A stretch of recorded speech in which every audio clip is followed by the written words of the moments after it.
For the second time in the last 4 seasons, a Nembhard brother is transferring to Gonzaga after his sophomore year of college. Is Ryan's tenure in Spokane going to be as good as Andrew's before him? You are Locked On College Basketball, part of the Locked On Podcast Network. Your team every day. Hey, what's up? Welcome into the Locked On College Basketball Podcast, the only daily national college hoop show out there. We are your hosts. He's Andy Patton. I'm Isaac Shade, and we want to welcome you into this episode, which is brought to you by FanDuel, the official sports book of Locked On. Make every moment more. Visit FanDuel.com/LockedOn today to get started. By the way, for those of you joining us, especially those of you who are everydayers, we've been calling you, this time last week, we were thanking you because we were just about to hit 800 subscribers on YouTube. This week, we're doing the same thing because we're just about to hit 850.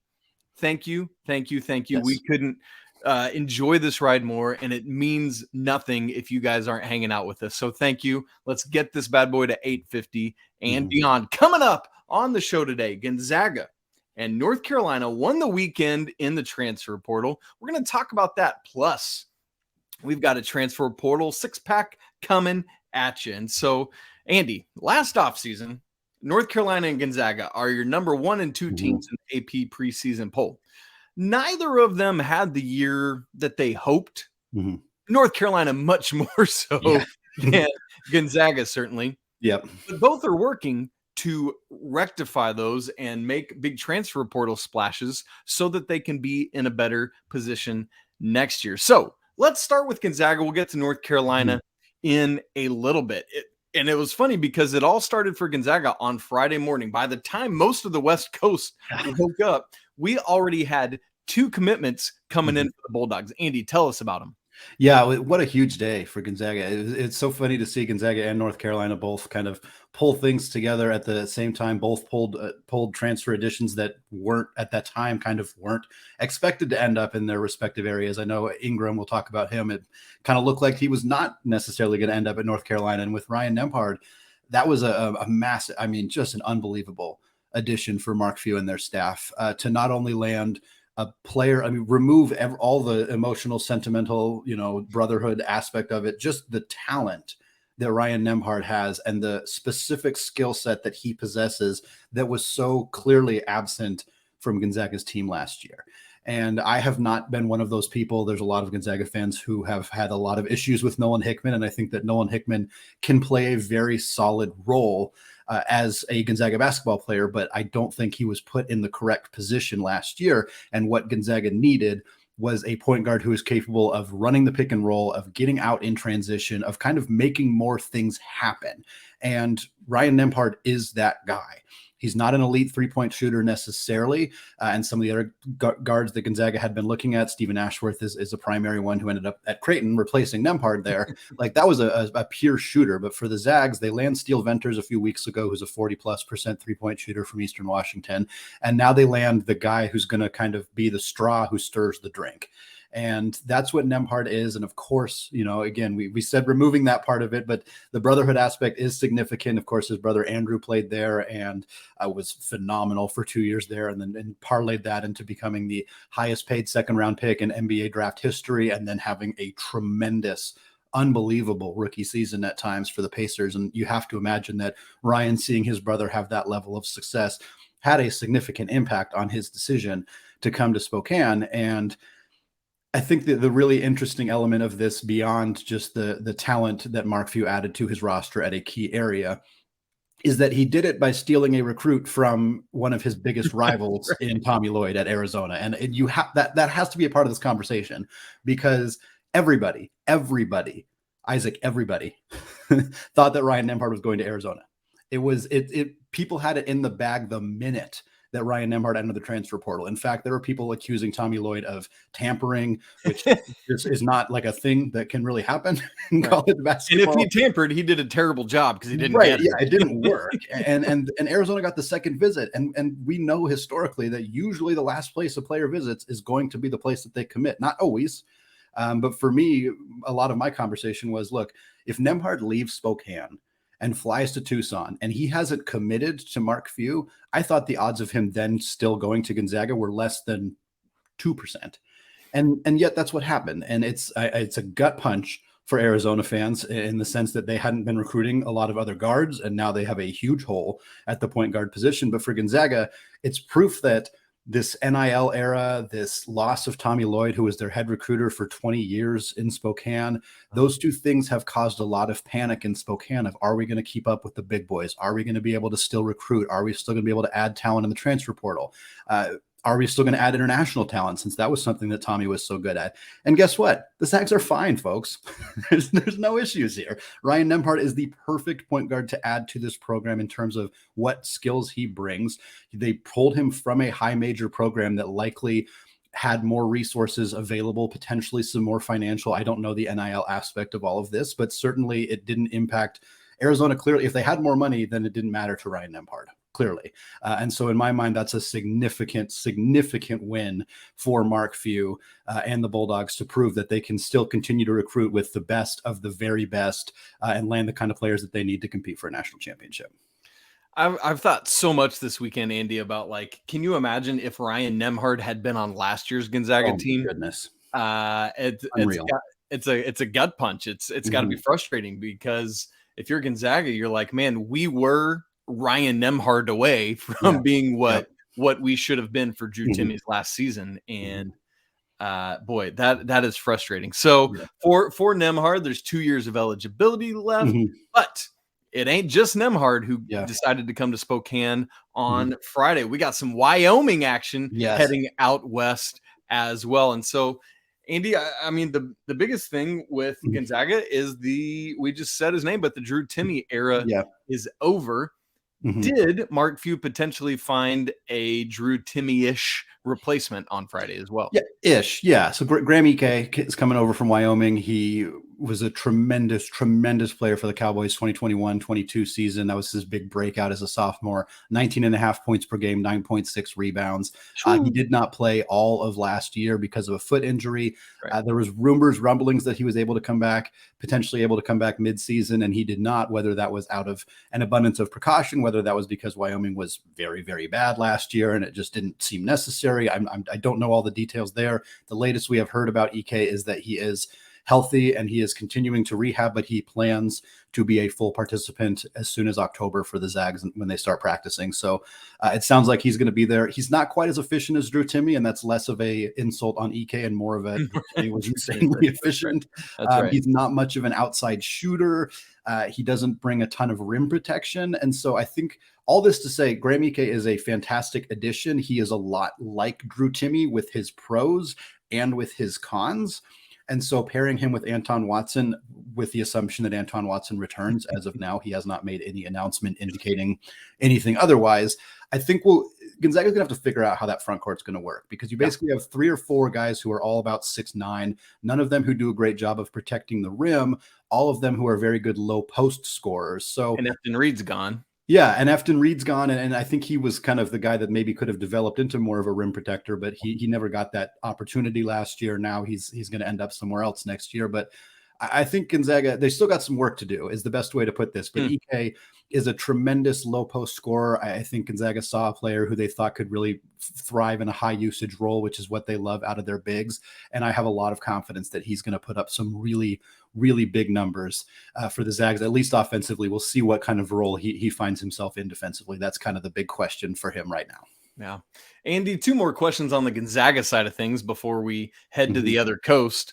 Do you project either or both of these guys to be starters? And in total, as of today, as we're recording this, who do you project to be Gonzaga's starting 5? Obviously, that is in the works, but just based on what we know right now. Yeah, I think all 3 of Gonzaga's transfer portal additions are going to start. I think Ike is going to start at the 5. I think Ryan Nembhard's very clearly going to start at the 1. Steele Venters is going to kind of replace Julian Strother, not in totality, I don't think, but as in that role and as a 3-point shooter, as a wing.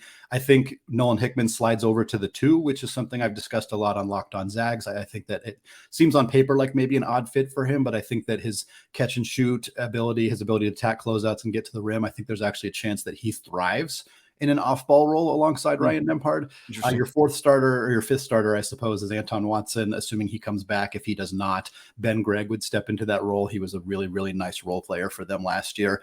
And I think that's a very, very good starting lineup. I do think the Zags have more room. They have at least one scholarship that we know of right now that is available. If Malachi Smith, who has entered the NBA draft, if he chooses not to return to school, they would then have two scholarships open, one which they would likely use on a guard, and then one that I think they would probably use on somebody who can block some shots and protect the rim, because that's still a significant area of need for this team. But I think the three transfer portal additions they've made are going to be really big contributors to this team. And I think that it's put them in a position where any fear of regression from this team is kind of wiped away a little bit based on these additions. So both, if Smith and Watson are both gone, there would be three available scholarships. Correct. Yeah, they still got some work to do. I think hopefully they can get at least one of those two guys back, if not both of them. But they got some more additions still to be made, and Mark Few's been doing a darn good job of finding the right pieces. Of the two, which would you say is the most likely to be back? I think Anton Watson's pretty likely to come back. I think he's going to declare for the NBA draft, because why wouldn't he declare for I think you absolutely should. You have three opportunities to do this: declare for the draft, get your feedback, come back to Gonzaga, take on a bigger role offensively because Drew Timmy's gone, and showcase some of those skills. His three-point shooting has improved every single year. Come back next year, shoot 34% from three, and heck, you might be a late second round pick. It could totally happen for him. Isaac, should we talk about the Tar Heels? We should do that. North Carolina, they lost six transfers in the portal. They did retain RJ Davis. They, of course, retained Armando Bacot. They have now added 4 transfers around that core. And the big question right now is whether those personnel pieces are the correct ones for Coach Hubert Davis. We're going to discuss that after a word from today's sponsor, FanDuel. Grand slams, no-hitters, and double plays are back, and there is no better place to get in on the MLB action than FanDuel, America's #1 sportsbook. That's right, because right now, new customers can step up to the plate with a no-sweat first bet of up to $1,000. Just go to FanDuel.com/lockedon to sign up, place your first bet, and get up to $1,000 back in bonus bets if you don't win. So don't miss your chance to get a no-sweat first bet up to $1,000 when you join FanDuel today. Just go to FanDuel.com/lockedon to sign up. Make every moment more with FanDuel, an official partner of Major League Baseball. Well, Locked On's NFL mock draft special is here, folks, and it is bigger than ever before. Follow along with all 32 teams' first pick in a 6-episode ultimate mock draft experience that only Locked On can deliver. All the episodes are available now on Locked On NFL Draft on YouTube or wherever you listen to your podcasts. All right, Isaac, North Carolina Tar Heels, like you mentioned, the preseason 1 and 2 teams from last year. They're the ones who had a big weekend here in mid-April, adding some additions. We talked about Nembhard and Ike and what they're going to bring to Mark Few's team, but it was a really, really nice weekend for the Tar Heels as well. It would have been a nice weekend even if it just ended on Thursday when they landed Cormac Ryan, from Notre Dame, another interconference addition for them. Fantastic player, 1 year of eligibility. But then, as if they needed any more to make it a good weekend, they went out and got Harrison Ingram, a player who's been connected to them for a very long time. But for the last couple of days, weeks even, it seemed like he was maybe going to go a different direction. There was a lot of uncertainty. Is Ingram actually going to end up in Chapel Hill or not? He's there. He brings a tremendous playmaking forward for Hubert Davis in a role that I think is really going to thrive for him. And I'd love to hear your thoughts. We'll start with Ingram. We'll talk about Cormac Ryan a little bit later, but I'd love to hear your thoughts on what Ingram brings to this offense, because to me, I think he gives them an element that they haven't had in a while that I think is really going to help them.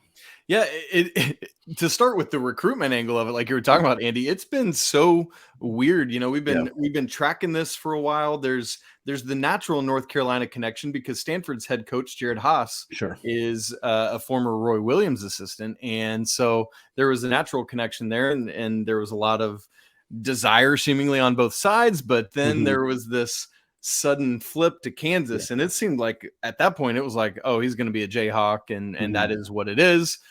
Last weekend he was in Lawrence, also had some in-home visits with Carolina, Baylor, some other folks, and then was supposed to go to Lawrence on Monday of last week, bumped that back to the 27th later this week, but then midweek scheduled a visit to Chapel Hill, and that was all he needed, apparently. And so deal's done. Hubert Davis, say what you want about who he is as a coach, which jury still seems to be out. Yeah. But as a recruiter, this man is doing work, and both in the transfer portal and in the high school ranks. Yeah.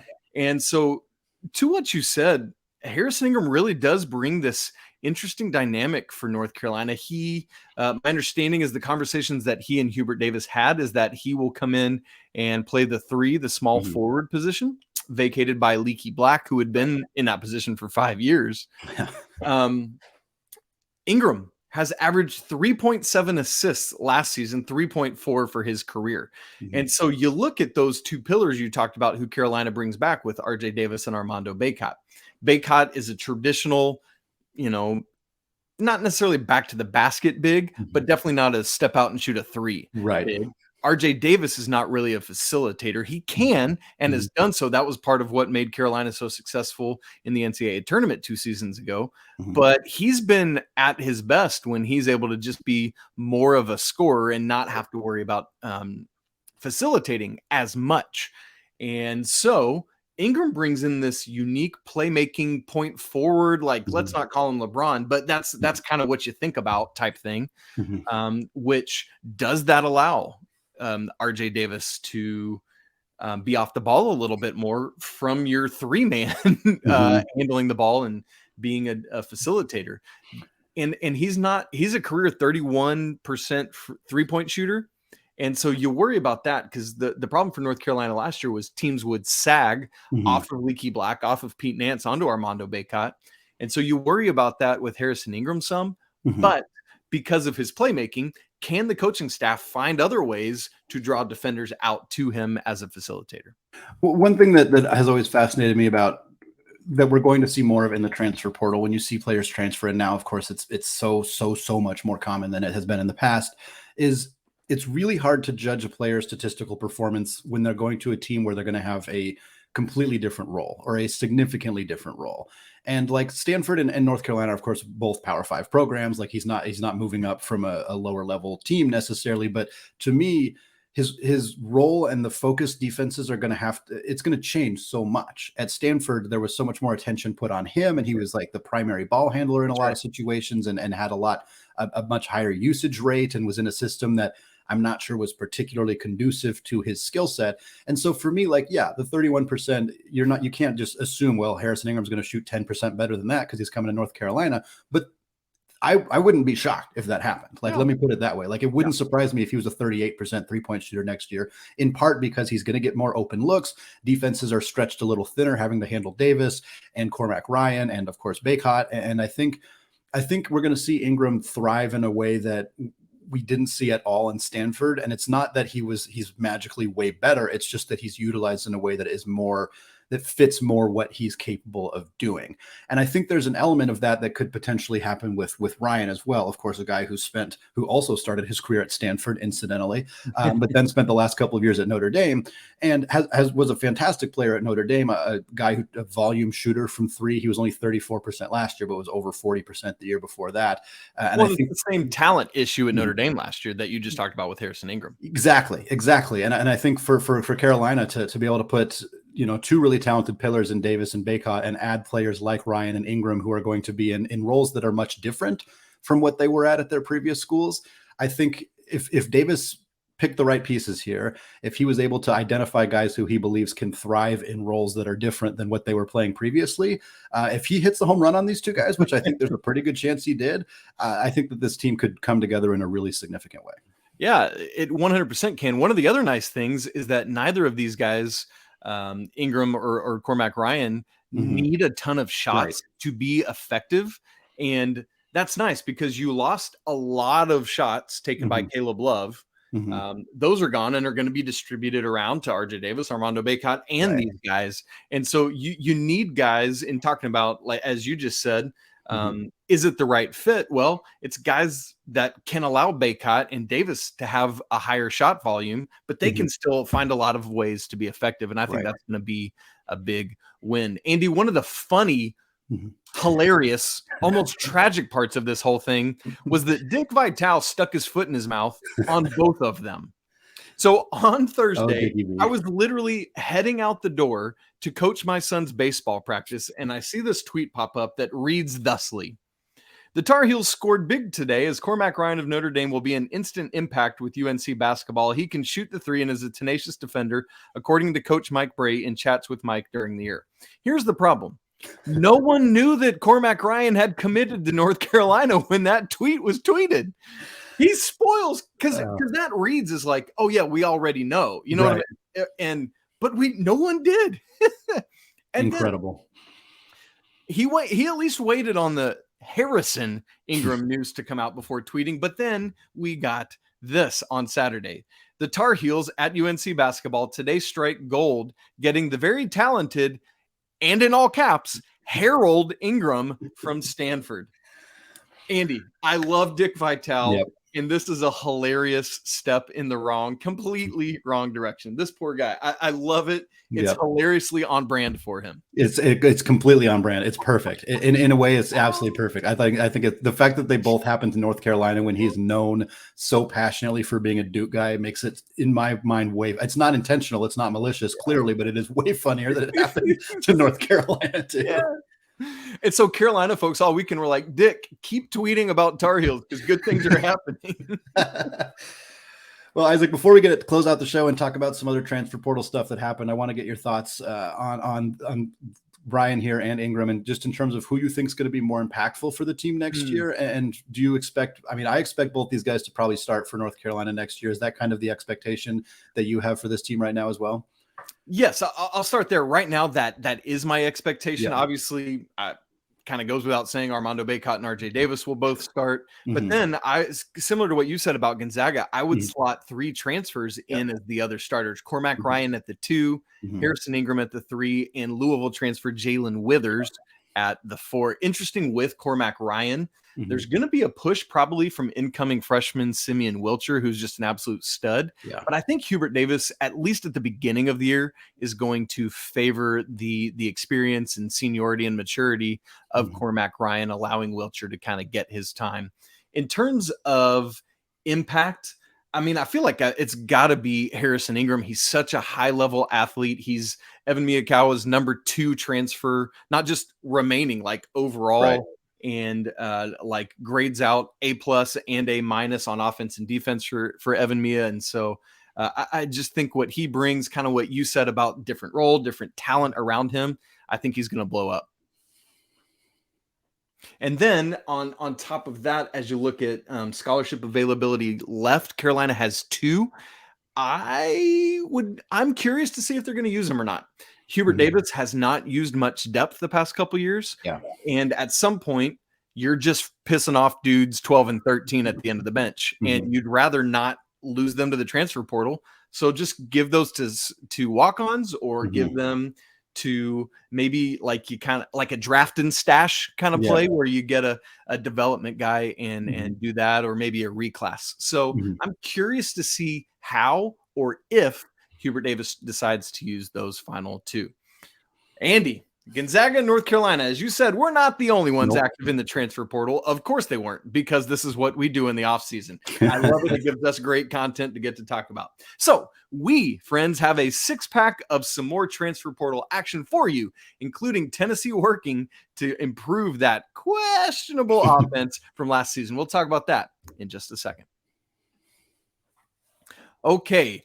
Our 6-pack of transfer portal news starts with a non-transfer portal piece of news, but it literally broke right as we were starting to record, so we felt like we had to get it in. Massive news in the Big 12. Dylan Disu is returning to Texas. And Andy, his injury, you and I both thought were the major factor in them falling out of the tournament. I believe if he's healthy, I don't know if they win the national championship, but boy, do they go further than they did. And so this is great for Rodney Terry to get back a solidified member of that team who, frankly, you and I thought was playing as the best player on their team Yeah. down the stretch. This is massive news out of Austin, Texas. Yeah, Texas desperately needed to get somebody back after losing so many players to the draft, to graduation. Like this is a huge news for them. And you touched on it in the teaser there too. Like, big day for Tennessee as well. Big weekend for the Vols to land. We talked a little, or I don't know if we've talked about him yet, but they landed Harvard transfer Chris Ledlum, who has been connected to them for a really long time, but had never actually finally made the commitment. And they also land Dalton Knecht, which is kind of shocking. We already talked about UNC. Yeah, UNC. Yeah, and Knecht was also really connected to Oregon as well, and it looked for a long time like he was going to end up joining the Ducks. But instead, Knecht and Ledlum both go to Tennessee. Oregon pivoted, landed Devin Cambridge and Cario Oquendo, so they had themselves a fine weekend in the portal as well. But for Tennessee, a team that struggled so much on offense last year, to have these two guys in, to have Santiago Vescovi coming back, like, this is a team that, if their defense plays as well or even close to as well as they did last year, I expect that offense to tick up quite a bit with these guys. I mean, both, I think Ledlum averaged 18.5 and Knecht averaged over 20 last year, obviously at Northern Colorado and Harvard, but still, I think there's a lot of expectation that these guys are going to add some scoring oomph to a team that really, really needs it. Yeah, you talked about with Ingram, you know, a lot of times we worry about people classing up. Dalton Knecht is one that I am not worried about. His athleticism will play at the high major level. Between him and Vescovi, they are going to be bombing from deep. And of course, this is going to wind up on Cold Takes Exposed and he's going to suck and that whole thing. But goodness gracious, I firmly believe in Dalton Knecht. Andy, let's stay in the SEC because things continue to be weird and wacky in Lexington, Kentucky. CJ Frederick and Damian Collins both enter the transfer portal.